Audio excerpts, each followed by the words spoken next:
Hello friends, welcome to my YouTube channel. Today we will understand the poem Where the Mind is Without Fear by Rabindranath Tagore. Friends, before I start explaining the poem, I would like to give a brief introduction of it. Gurudev Rabindranath Tagore, the famous poet and freedom fighter, wrote many poems in Bengali and English. He was the author of Gitanjali, which if translated into English simply means song offerings to God. This anthology means collection of poems, was initially written in Bengali in 1910 and later translated into English in 1913. Gurudev won the Nobel Prize for Gitanjali and thus became the first non-European to win the Nobel Prize in Literature in 1913. This widely read poem, taken from Gitanjali, was originally composed in Bengali. Later, he himself translated it into English. Tagore lived during the time when India was ruled by the British. Here, in this poem, he appeals to God to give political freedom from British for Indians.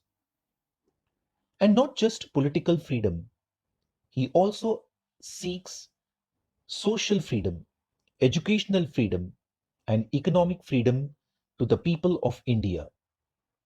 So this poem is not just a poem, it is a prayer to God. Let's understand the poem now, line by line.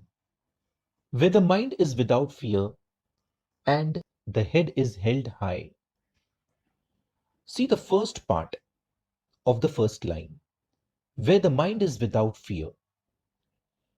Tagore prays to God for a free India. He visualizes that when India becomes free, Indians should be fearless citizens. That is, Indians should be without any sort of fear.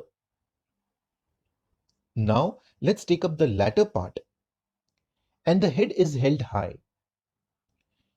Tagore wishes that everyone in his country will hold his head high in dignity.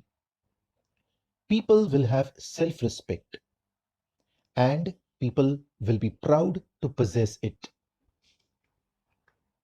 When knowledge is free, here Tagore dreams of a nation where knowledge is free to all. That is, education is given to all. According to him, every citizen should have access to education. Every citizen, irrespective of caste, religion, class, gender, race, and region, should enjoy the right to educate himself and become literate. Where the world has not been broken up into fragments by narrow domestic walls. Fragments means small pieces. Narrow domestic walls, meaning is given, division on the basis of religion, caste, class, and color in societies and between countries of the world. Gurudev says that the world should not be fragmented, that is, divided, divided into pieces on the basis of narrow-mindedness. This narrow-mindedness, my friends, comes due to religion, caste, class, race, gender, and region. So here the poet speaks of a united India without any discrimination. He wants people to remain united. Where words come out from the depth of truth. Gurudev wants Indians to be sincere at heart. He wants Indians to be truthful. That is, they should speak the truth, nothing but the truth. They should not be superficial or people with double standards. They should speak and perform the deeds accordingly. That is, they should say what they mean and mean what they say. Their words and deeds should reflect their values of honesty, sincerity, and truthfulness. Where tireless striving stretches its arms towards perfection, tireless striving, meaning is given, continuous efforts and struggle, stretches its arm, again the meaning is given, aims at achieving a goal. The poet wants Indians to make continuous efforts. He wants the people to work hard, tirelessly, and struggle in order to achieve their goal. And what is the goal? The development of India. In the long run, he says, they should aim at perfection and reach towards it. Where the clear stream of reason has not lost its way into the dreary desert sand of dead habit. Meanings? First, dreary.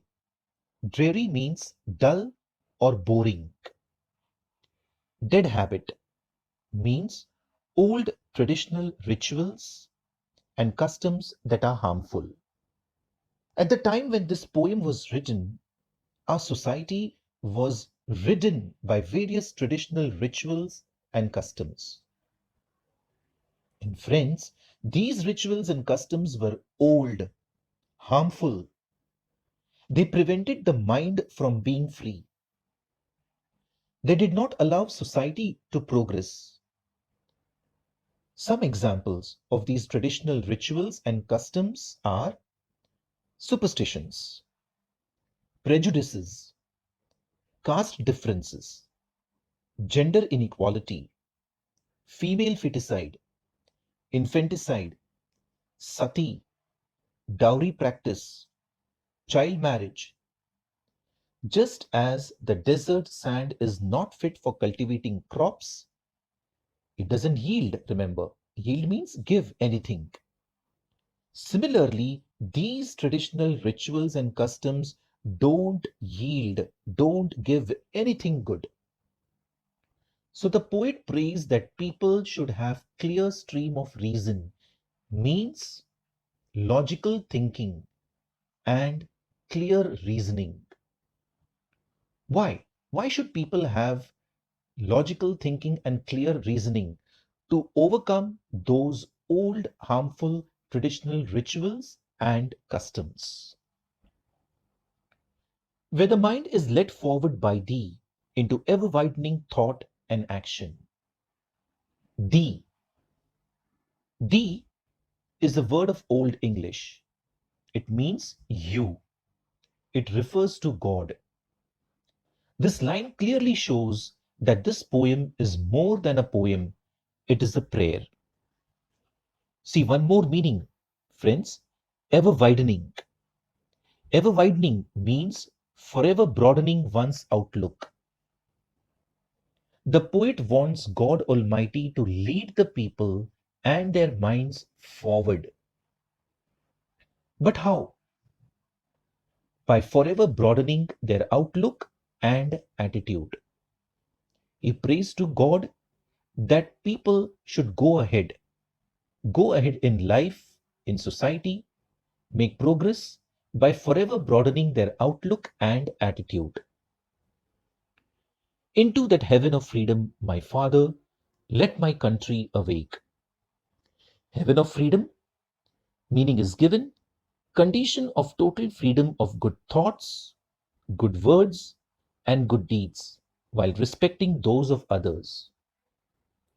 Gurudev prays to God that when India becomes free, she should become a heaven of freedom. Heaven of freedom means a place where people have good thoughts, good words, and good deeds. Indians should have not only political freedom, but they should also get spiritual freedom, social freedom, and economic freedom. So that was the explanation, my dear friends. Now let us proceed to the next part. That is, we will understand the figures of speech of this poem. See the first line, where the mind is without fear and the head is held high.